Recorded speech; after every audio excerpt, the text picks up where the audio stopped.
La Comisión del Patrimonio Cultural de la Nación declaró Monumento Histórico Nacional al Grupo Escolar de la Unión, conocido como Escuela Sanguinetti.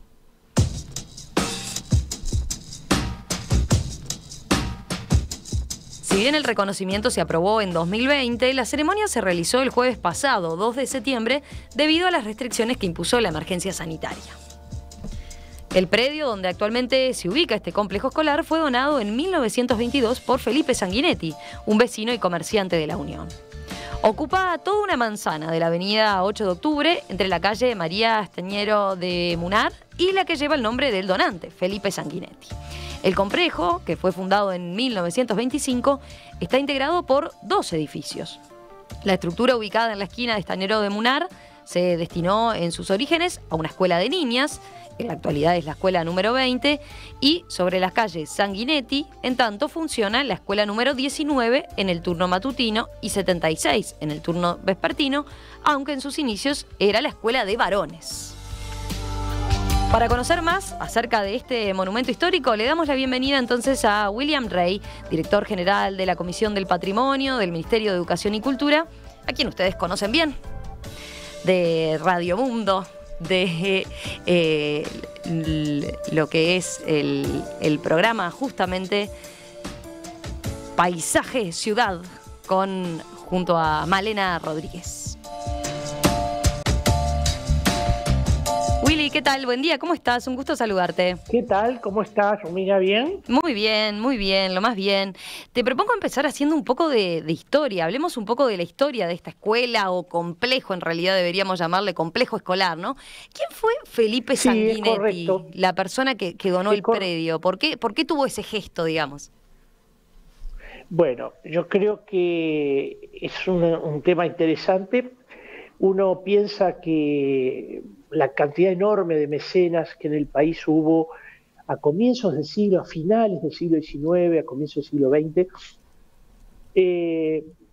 yo creo que no es fácil entender, sobre todo desde un hoy mucho más egoísta, yo diría, donde hay una ausencia de mecenazgo, salvo aquel mecenazgo que se logra mediante beneficios de ley.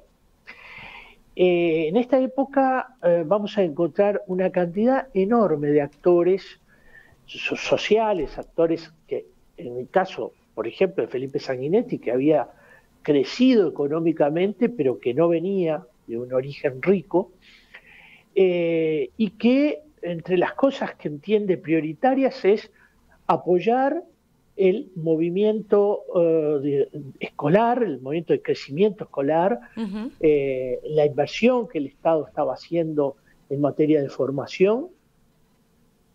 Y bueno, hay una clase, un verdadero sector de la vida económica que está favoreciendo este mecenazgo y este apoyo al Estado en algunos de los que llamaríamos los núcleos duros en la construcción de la nación. Y la educación era uno, decíamos, ¿no? La educación era un eje fundamental, el cual la nación debía avanzar, progresar, evolucionar. Y por lo tanto apoyar la educación era muy importante. Yo comentaba, no sé si se llegó a oír, que habían otros mecenas, como era el caso de Alejandro Gallinal, donde aparecía apoyando la actividad hospitalaria. Bueno, casualmente Felipe Sanguinetti también apoyó el mundo sanitario, el mundo de la medicina, fundamentalmente en el hospital italiano, pero también otros apoyaron, por ejemplo, en la generación de monumentos para el país, instituciones de investigación, una cantidad de instituciones que hoy están muy consolidadas, pero que sin ese personaje del mecenas hubiese demorado muchísimo más en poder realizarse. Bueno, claro. Felipe Sanguinetti es justamente uno de esos mecenas importantes que le permite al país contar con 4 escuelas, ¿verdad?, además de una cantidad de apoyos, como dije, en el área de la salud. Era un comerciante del propio barrio de La Unión, ¿no?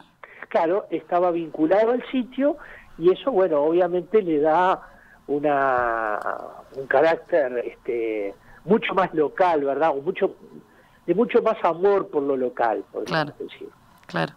Willy, te propongo, hablemos sobre el complejo escolar en sí, sobre la parte edilicia como tal, ¿no? Rosario está ahí, ahora lo va a describir, pero para la realización del proyecto en aquel momento se llamó a un concurso, ¿no? Donde participaron destacados arquitectos, entre algunos Julio Viramajó, por ejemplo, ¿no? Exacto, que saca el segundo premio junto a Zarini. Ajá. Hay un primer premio que gana el arquitecto Obriot, y hay un tercer premio que gana el Ministerio de Obras Públicas, que a la postre será el que va a realizar el proyecto definitivo, porque la obra queda en el marco del Ministerio de Obras Públicas. Y aparece en escena ahí también un arquitecto que había llegado por invitación de Valle al país, que era Beltroni. El arquitecto Beltroni, importantísimo arquitecto que va a participar en una serie de edificios de enorme importancia, como por ejemplo la sede central del Banco República, edificios, algunos que incluso se realizan en el interior, como el de Correo de Salto, y va a terminar definiendo el proyecto ejecutivo, el proyecto final de esta escuela. Pero podemos decir que en aquel concurso, inicialmente, hoy podemos ver dos alas que son que están diferenciadas, y efectivamente tienen una diferenciación de el ala de niñas, el ala de niños, en aquella mirada, ¿verdad?, de divisoria de géneros, y en el centro, en todos los proyectos que se presentaron, se ubicaba el gran salón de actos, digamos, aquellas actividades que eran comunes a ambos,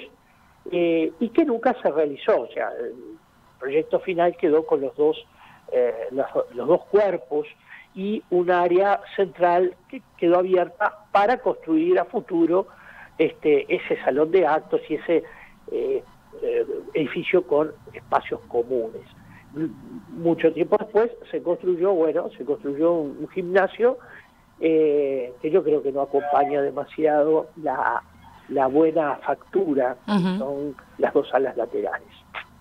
Ahí estamos viendo primero en la transmisión en la web, les recomiendo a los oyentes las fotos de la escuela Sanguinetti, una escuela que nombramos mucho, seguramente muchos montevideanos han pasado por su fachada, pero bueno, justamente vale la pena apreciar entonces que hay puertas adentro, ¿verdad? Y Rosario estuvo ahí hoy visitándola un ratito por lo menos, porque la emergencia sanitaria tiene esas cosas, que por supuesto está restringida la posibilidad de acceder durante mucho tiempo, pero pudo tomar unas fotos, pudo recorrerla, también le intrigaba mucho, me parece, ¿no, Rosario? Sí, había pasado por la puerta muchísimas veces y nunca había entrado, de manera que hoy me di ese gusto de entrar a estos dos pabellones que son lo más importante del proyecto, no así el que digamos el que completa la U, que es el gimnasio que da sobre la calle Juanico, pero estos dos pabellones que son idénticos, más allá de que originalmente uno era de varones y otro de niñas, en realidad creo que son idénticos. Tienen 16 aulas cada uno y un salón de uso múltiple, que en un caso en el de que queda la ex escuela de niñas, que queda sobre María Estañero de Munar, seguramente es el comedor. Pero creo que me maravilló lo que es el patio, porque realmente las dimensiones que entre los dos pabellones abarca esta manzana son impresionantes. Admiten canteros, árboles, un retiro de la calle 8 de octubre separado por una importante reja donde hay un portón por el cual ingresan algunos alumnos. Pero además funcionan 3 escuelas. En el pabellón sobre la Felipe Sanguinetti funcionan 2 escuelas, una en turno matutino, que es la que visité hoy, la que estuve hoy, que tiene más de 500 alumnos, y en la tarde, turno vespertino, la escuela 76, 19 en la mañana.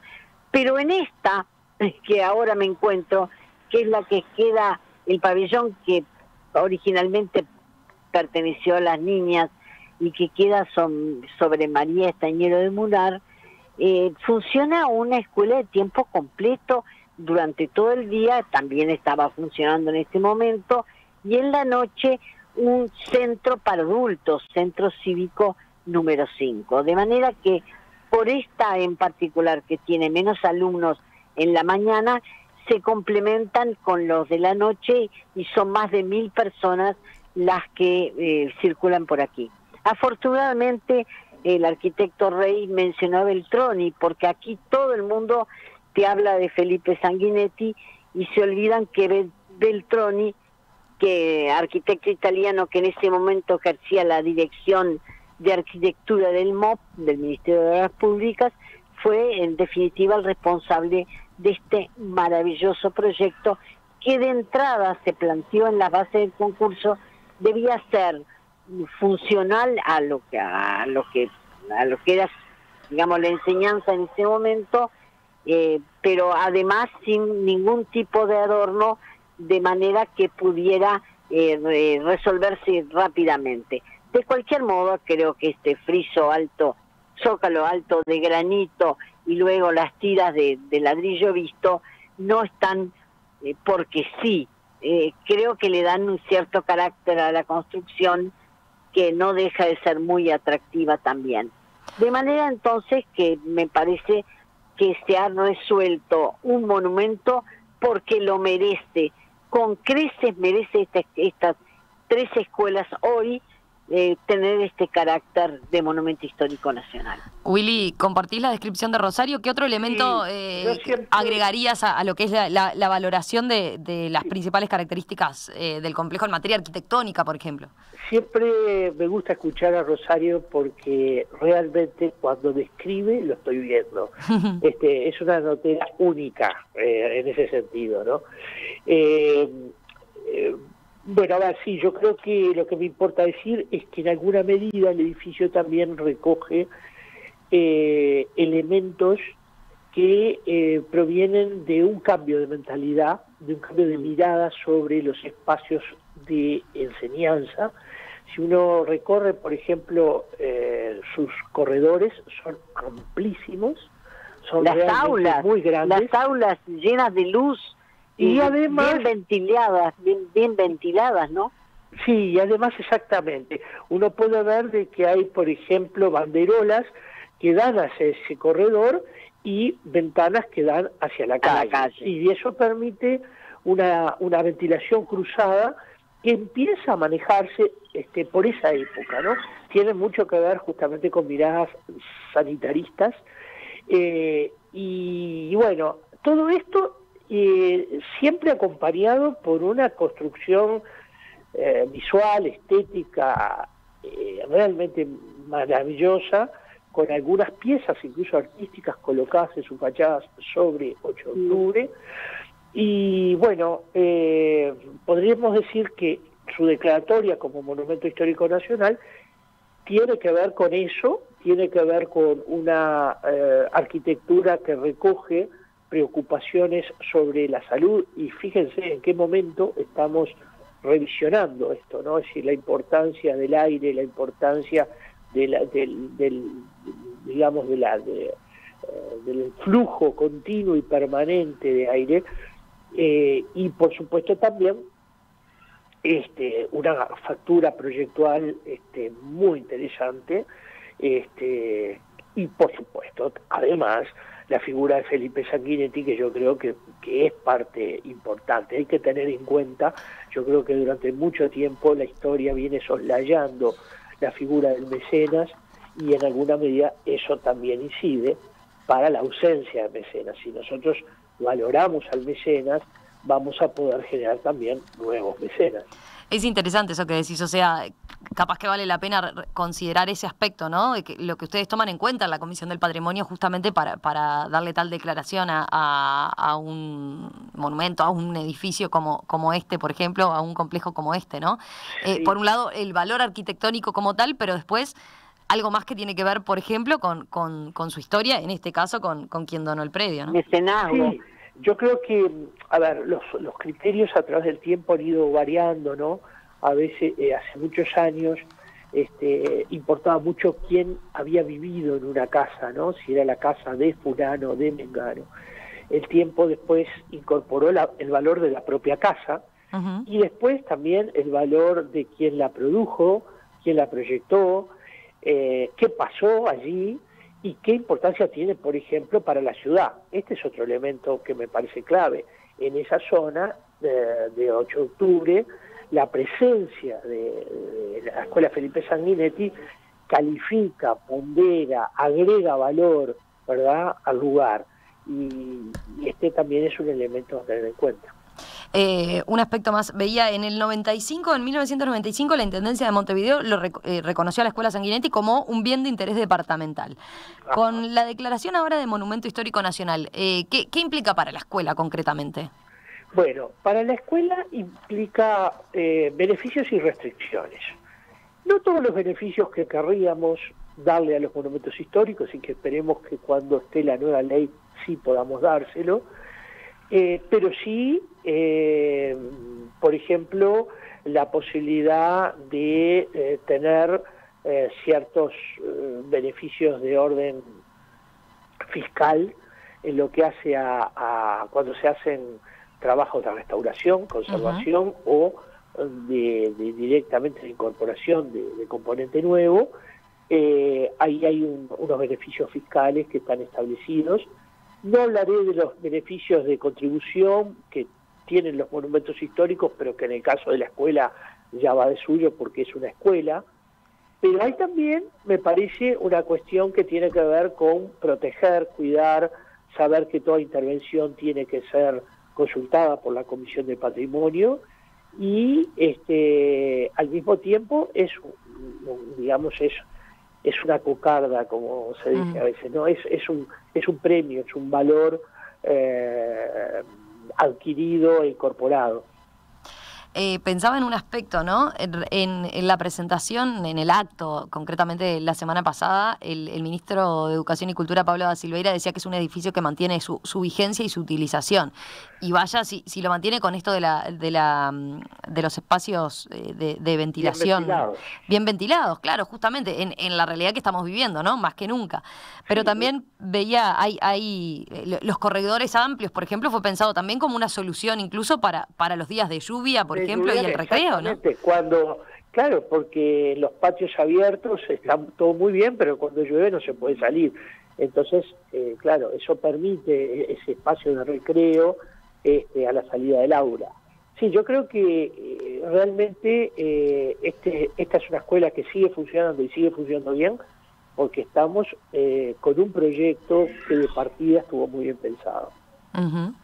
A tal punto que mantiene su vigencia. Te lo pregunto porque pensando también en lo que uno tiene idea hoy de los espacios que se construyen desde lo que podríamos llamar, no sé si estoy en lo correcto, pero como nueva arquitectura pensada desde cuando estamos hablando de obras que son diseñadas para niños en particular, ¿no? Sí, hoy está claro. toda la idea de ese diseño, todo en función de los niños, de su dimensión del espacio, de lo que está a su alcance. Pienso en las diferencias que hay en el tiempo, en la disposición de los bancos, por ejemplo, todo ese tipo de aspectos, ¿no? Exactamente. Bueno, no olvidar que cuando se proyecta esta escuela ya hay un cuerpo de ideas muy importantes sobre la enseñanza del niño, el pensamiento de Froebel, por ejemplo, que ya es incorporado incluso antes en la escuela Enriqueta Comte y Riquet, por esa directora precisamente que había estado en Cataluña, que conocía el pensamiento de Froebel y que va marcando justamente la importancia del relacionamiento con el verde, con el jardín, con espacios de recreo, con la posibilidad también de ordenar de manera distinta la ubicación de los bancos en el aula. Bueno, todo eso empieza a ser recogido en Uruguay de manera muy temprana. Si uno lo compara con otros países de América Latina, impacta el avance y el adelanto que había en este sentido, ¿no? Hay países que iban a la vanguardia, sin duda, Alemania, Inglaterra, Estados Unidos, son lugares donde la arquitectura está experimentando, digamos, nuevas formas nuevos relacionamientos de espacios, y eso tiene que ver evidentemente con nuevas miradas sobre la enseñanza. Hay una buena comunión, podríamos decir, entre los que están pensando la enseñanza del futuro y quienes están proyectando arquitectura para la enseñanza. Exacto. Rosario, vos desde allí, ¿querés agregar algo más? Sí, yo no puedo dejar de mencionar, porque me llama poderosamente la atención, que más allá de la calidad del proyecto es la calidad técnica de la construcción. Estos son edificios que tienen una solidez, cuyo mantenimiento, si bien las directoras me señalaban una pequeña manchita de humedad en un techo, por supuesto los baños hay que reformarlos, tienen una solidez que hace que el mantenimiento de estos edificios sea mejor, hasta más económico que los edificios modernos. Yo no puedo dejar de mencionar eso, y además otra cosa que es interesantísimo, el aporte de esta escuela a la ciudad. ¿Por qué? Porque acá tenemos una avenida que tiene que, a partir de aquí en adelante, alejándonos del centro, una actividad comercial que a esta hora es impresionante, una vereda muy ancha y una reja que separa perfectamente por seguridad la capacidad de los niños divirtiéndose en el patio como lo están haciendo en este preciso momento.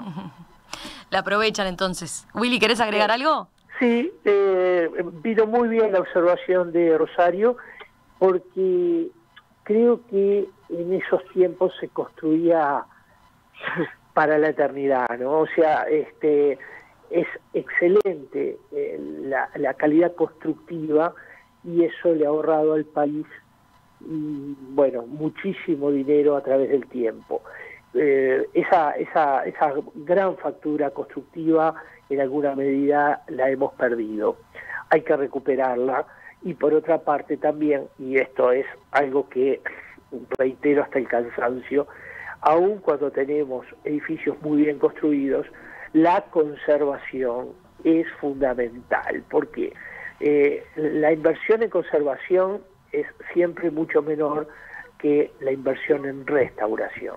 Entonces, si en la medida que nosotros vamos llevando la buena conservación de los monumentos históricos, al momento de tener que restaurar, la restauración tiene un carácter menor, el costo tiene un carácter menor, y al bien también le hace mejor evitar restauraciones en profundidad. Entonces, mantener mejor un problema que no es, no muchas veces está planteado con respuestas adecuadas desde el Estado.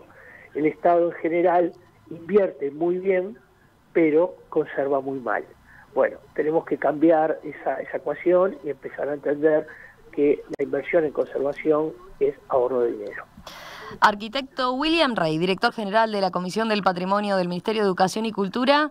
Willy, gracias, un placer estar en contacto, y bueno, los escuchamos como siempre todos los jueves acá a las 2 de la tarde en Paisaje Ciudad junto a Malena Rodríguez. Un abrazo. Adiós, gracias.